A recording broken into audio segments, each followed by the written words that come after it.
Il nous reste quelques minutes pour parler du coronavirus. Alors, non pas pour faire le point de ce sujet qui agite toute la planète, mais je voudrais vous faire réagir à une prise de position assez originale et que j'ai trouvée passionnante. C'est celle de Didier Raoult. Alors, vous ne le connaissez pas forcément. C'est un professeur de microbiologie, un spécialiste dans son domaine. Il est le directeur de l'Institut hospitalo-universitaire Méditerranée à Marseille. Et voilà ce qu'il répond quand on l'interroge sur la dangerosité du coronavirus. Est-ce qu'il est plus transmissible que les autres? La réponse est pour l'instant, il n'y a pas d'évidence qu'il soit plus transmissible que les autres. Est-ce qu'il est plus mortel que les autres? La réponse est pour l'instant, il est au même niveau de mortalité, peut-être un peu plus faible que les autres.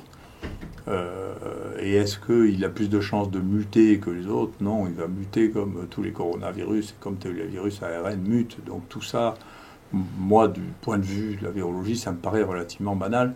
Et surtout, c'est à mettre en perspective, si vous voulez, avec la mortalité générale des infections respiratoires qui actuellement est de 2,5 millions de personnes par an. Nous, dans la semaine, on a eu 2 patients qui sont morts de la grippe et un patient qui est mort de virus respiratoire syncytial dans la semaine à Marseille. Alors, comme vous l'avez vu sur la vidéo, c'est une interview qui date de mardi dernier, donc c'est vrai que l'affaire a évolué, mais c'est une bonne question. Est-ce qu'on n'en fait pas trop, Yvan Rioufol, dans cette espèce d'affolement planétaire? C'est difficile de vous répondre. Moi, je n'ai pas d'éléments. Simplement, il y a une suspicion sur la source de l'information quand elle vient de la Chine communiste, donc qui est un régime quand même très totalitaire, qui verrouille tout. Et donc, c'est pas tout à fait comme Tchernobyl, parce qu'à Tchernobyl, on pouvait des pays alentours pouvaient quand même mesurer ce qui se passait exactement.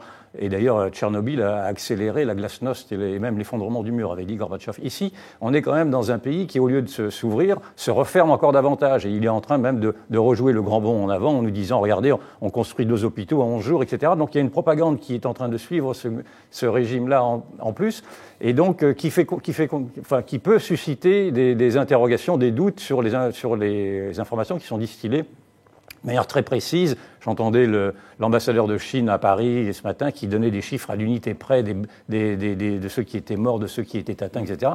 Quand on l'entend, on se demande si on se moque pas un peu de nous. Surtout dans un pays qui a 1,4 milliard d'habitants, ce qui effectivement rend pas facile la recension.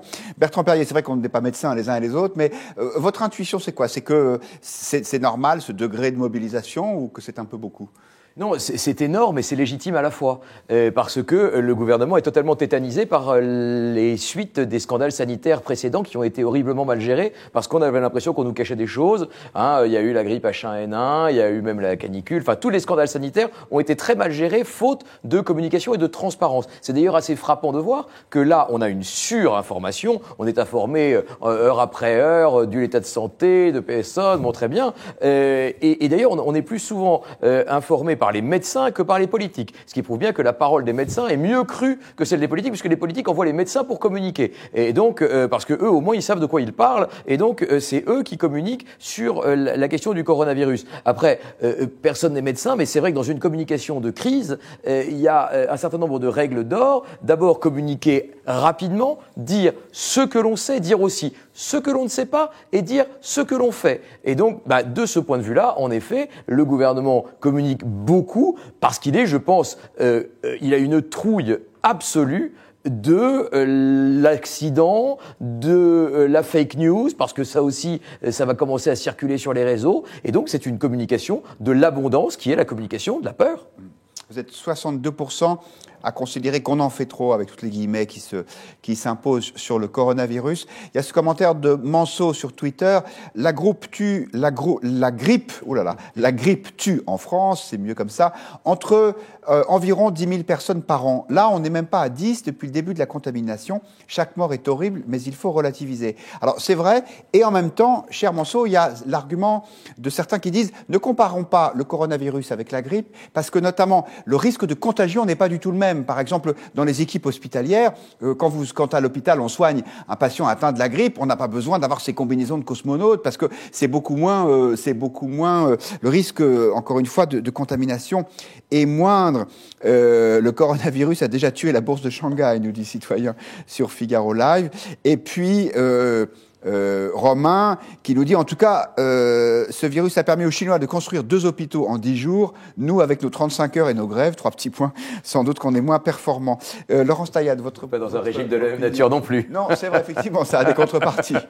Laurence Taillade, mobilisation justifiée. Principe de précaution poussé à l'extrême. C'est ce que j'allais vous dire. Je pense que dans un cas de santé publique, le principe de précaution doit prévaloir. Donc, c'est important qu'on ait pris des mesures. Maintenant, il faut regarder les mesures qui ont été prises. Les principes, le fait de mettre les personnes en quarantaine, tout ça, très bien. Par contre, le fait de rapatrier des Français, ça a provoqué une petite crise diplomatique quand même avec la Chine, il faut le savoir, parce que on a remis en doute la capacité de la Chine à mettre en quarantaine nos ressortissants français pour nous les expédier ensuite. Donc, la Chine a été un peu frustrée de cette façon de la traiter, de considérer que finalement, son système de santé n'était pas performant. Ça, c'est la première chose.